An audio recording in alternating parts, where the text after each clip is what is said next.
Baiklah, sebelumnya perkenalkan nama saya Sunarsi dengan NIM 230321100003.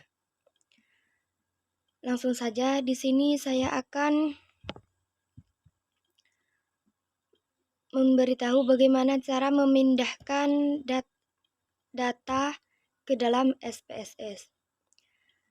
Langkah yang pertama yaitu pastikan data yang akan kita analisis itu sudah kita copy ke dalam Excel atau sudah dipindahkan ke dalam Excel. Terus langkah selanjutnya yakni kita copy data yang sudah berada di Excel. Kita copy semua.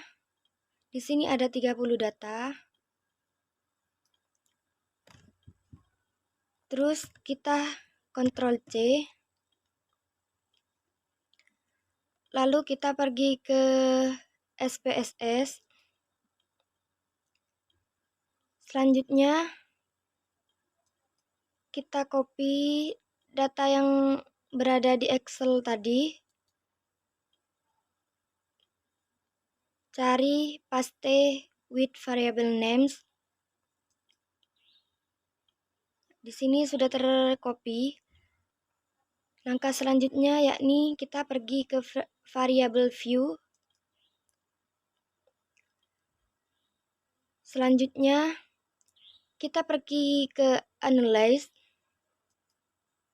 Lalu cari regression. Di sini ada pilihannya. Selanjutnya kita pergi ke linear.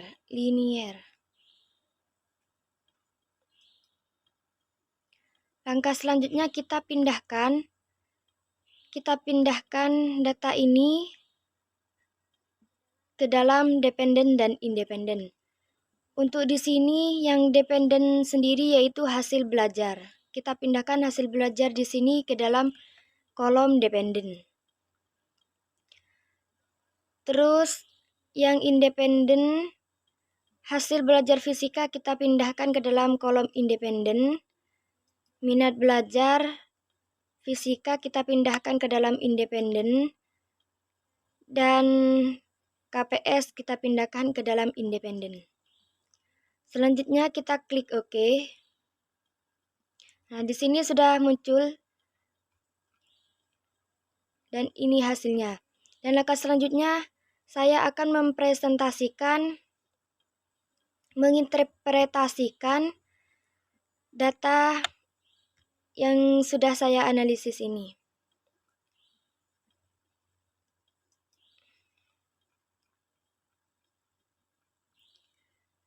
Yang pertama di sini ada variable entered atau removed. Interpretasi tabel variabel entered tersebut menjelaskan variabel apa saja yang merupakan variabel independen dan apa yang menjadi variabel dependen. Terlihat bahwa yang menjadi variabel independen adalah fasilitas belastofisika dan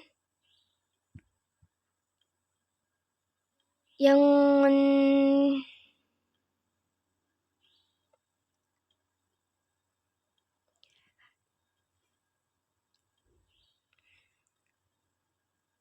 terlihat bahwa yang menjadi variabel independen adalah fasilitas belastofisika, minat belajar, dan KPS. Sedangkan yang menjadi variabel dependen adalah hasil belajar. Terus yang kedua ada tabel model summary. Interpretasinya, tabel model summary di atas merupakan tabel koefisien, determinasi atau uji kelayakan model. Hal ini ditunjukkan pada kolom adjusted R-square karena variabel independen lebih dari 2. Kalau variabel independen hanya 1 atau 2, maka yang dilihat adalah kolom R-square.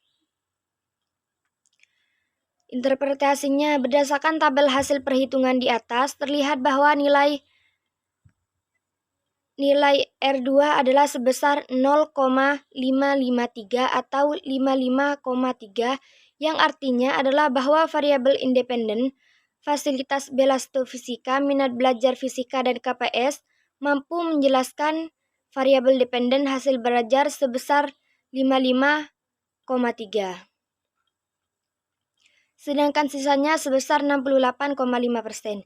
Dijelaskan oleh variabel lain di luar model. Nilai koefisien diterima sebesar 55,3% menunjukkan bahwa model regresi ini layak. Dikatakan layaknya karena memiliki nilai koefisien determinasi lebih dari 50%, yang asumsinya adalah bahwa variabel-variabel yang dimaksud dalam model tersebut telah mampu memberikan penjelasan lebih dari 50%. Selanjutnya ada tabel ANOVA. Interpretasinya, keputusan 1, bila nilai N T terhitung lebih dari T tabel, maka H1 diterima. Bila nilai T hitung kurang dari T tabel, maka HO tidak diterima. Berdasarkan tabel koefisien di atas, dapat diketahui bahwa nilai variabel bahwa F hitung sebesar 12,974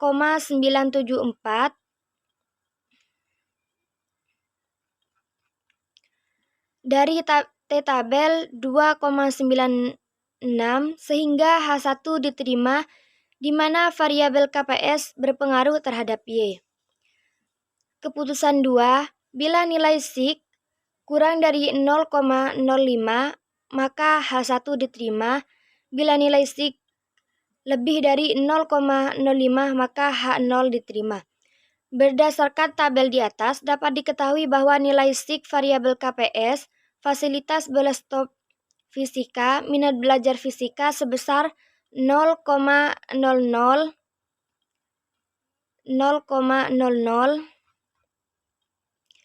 yakni kurang dari 0,05 sehingga H1 diterima, di mana variabel KPS, fasilitas bola stop fisika, minat belajar fisika berpengaruh terhadap Y.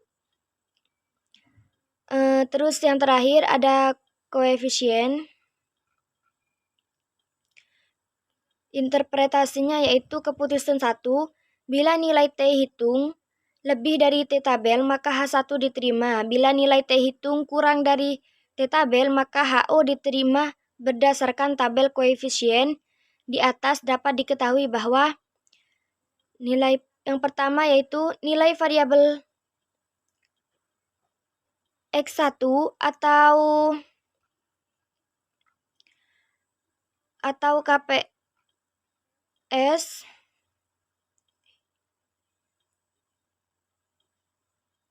sebesar 4,235 lebih besar T tabel,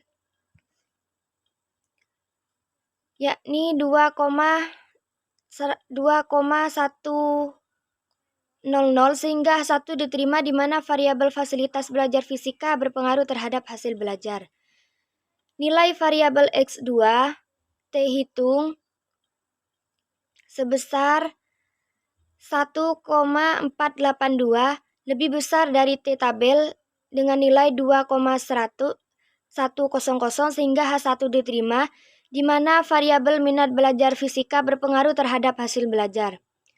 Nilai yang terakhir yaitu nilai variabel X3 T hitung 0,387 lebih besar dari T tabel dengan nilai 2,100 sehingga H1 diterima, di mana variabel KPS berpengaruh terhadap hasil belajar.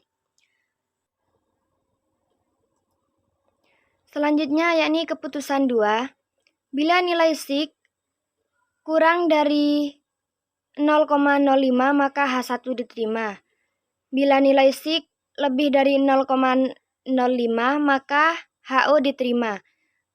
Berdasarkan tabel di atas dapat diketahui bahwa yang pertama nilai SIK variabel X1 yakni sebesar 0,000 kurang dari 0,5 sehingga H1 diterima, di mana variabel fasilitas belajar fisika berpengaruh terhadap variabel Y.